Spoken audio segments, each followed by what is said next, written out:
Inspigo. Inspiration on the go. Hai Inspigoers, balik lagi bersama Dita Guritno di Inspiration on the Go.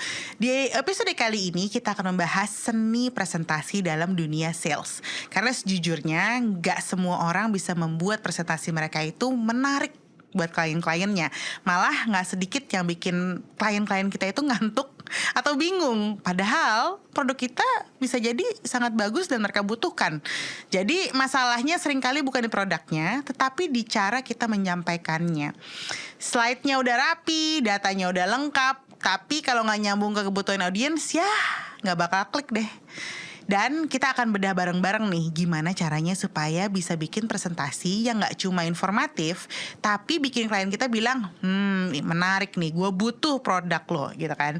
Dan tentunya udah hadir di sini narasumber kita, Christopher Tobing, praktisi komunikasi dan inisiator platform Cara Ngomong. Hello Chris. Hai Dit. Ketemu lagi udah seneng. ketiga kalinya kita Tiga ketemu kali ya. kita di sini. Masih semangat ya? Masih dong. Seneng dong. Apalagi yang ini. Yang ini soalnya menarik banget. Karena harian kan kita lakukan. Bener banget. Presentasi ke klien, pitching ke klien. Itu udah nafasnya buat B2B apalagi ya. Bener. Buat semua yang kerjaan di B2B, kreatif. Ini Ini bener. nih, Nawarin menurut gue yang servis, nawarin jasa, yes. harian dilakukan. Benar. Jadi kita akan membahas ini. Yuk. Karena ini pun juga menguasai sebuah presentasi yang baik gitu untuk klien tuh berdarah-darah juga nih. Lumayan. Benar.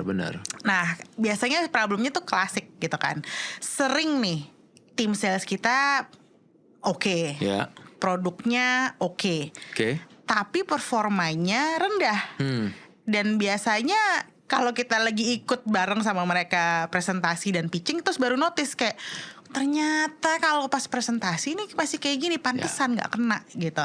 Nah jadi kalau dari cerita-cerita lo gitu kan ya, udah kenyang lah ya untuk pergi presentasi pitching ke klien gitu. Biasanya apa sih yang menyebabkan hal-hal ini terjadi, Chris?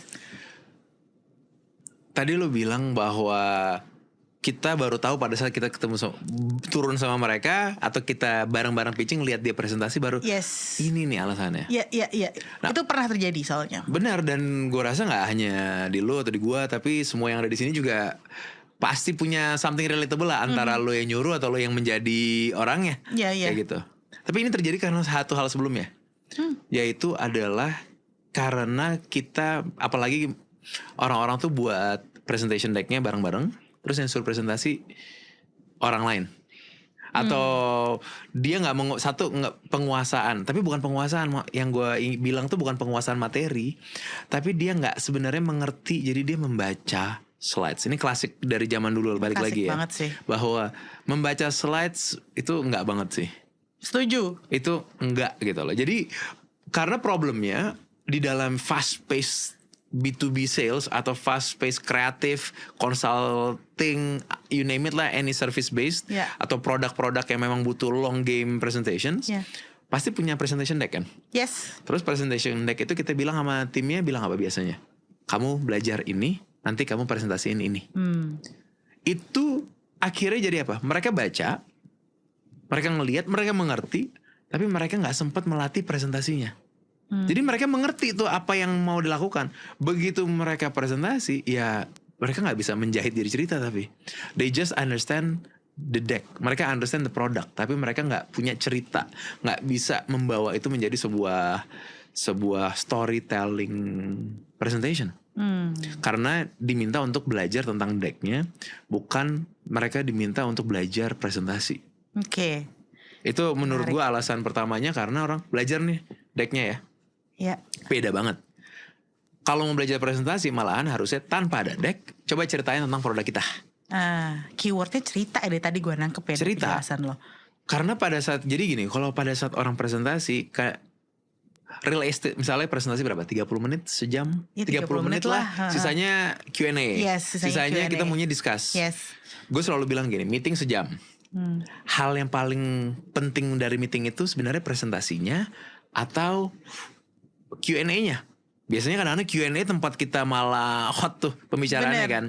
Jadi kita juga harus mikir, real estate tertinggi kita artinya bukan 1 jam tapi cuma 30 menit untuk presentasi. Di dalam 30 menit itu yang paling tinggi Yang mana? Yang pasti paling depannya. Karena di depan itu tempat orang akan bilang ke diri sendiri, gue mau dengerin lo apa enggak.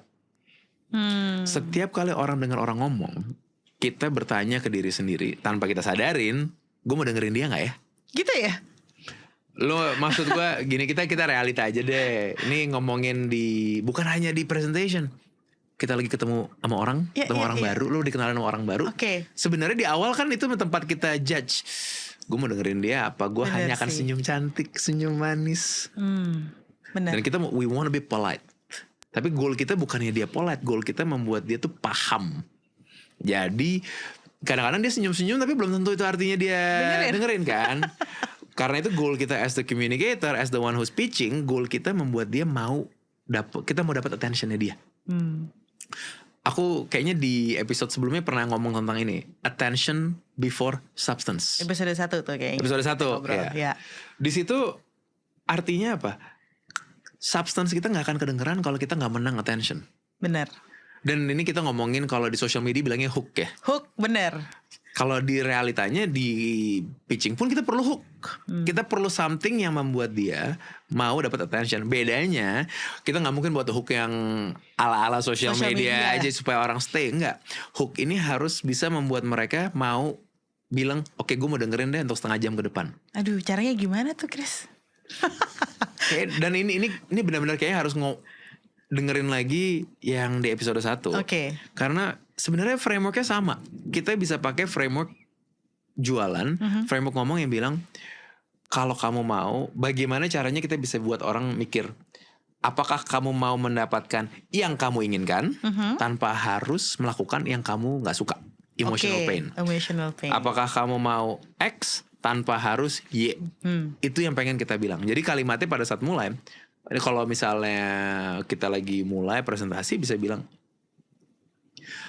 apakah pengen semua tim sales mendapatkan results yang sama dan conversion tinggi tanpa harus melihat personality mereka, karena semua orang sebenarnya bisa. Itu kan jadinya bisa nih semua orang nih, nggak hanya orang-orang tertentu yang jago ngomong, enggak, karena kita pakai framework misalnya gitu. Tapi di depan, ataukah aku waktu itu kemarin ada satu klienku, dia mau pitching sebuah ide kepada, dan ini internal pitching ya, dia mau pitching sebuah ide ke bosnya dia mau buat this new technology di perusahaannya dia, karena di perusahaan telco, dia buat this new technology, dia mau pitching ke atasannya untuk perlu funding soalnya, karena ini mau di test and trial. Akhirnya dia datang, Mas gue butuh bantuan, bla bla bla bla bla bla. Oke, dia ngasih presentasi. Teknologinya gila, keren banget, gue akuin. Tapi dia mulai dengan langsung kepada solusi.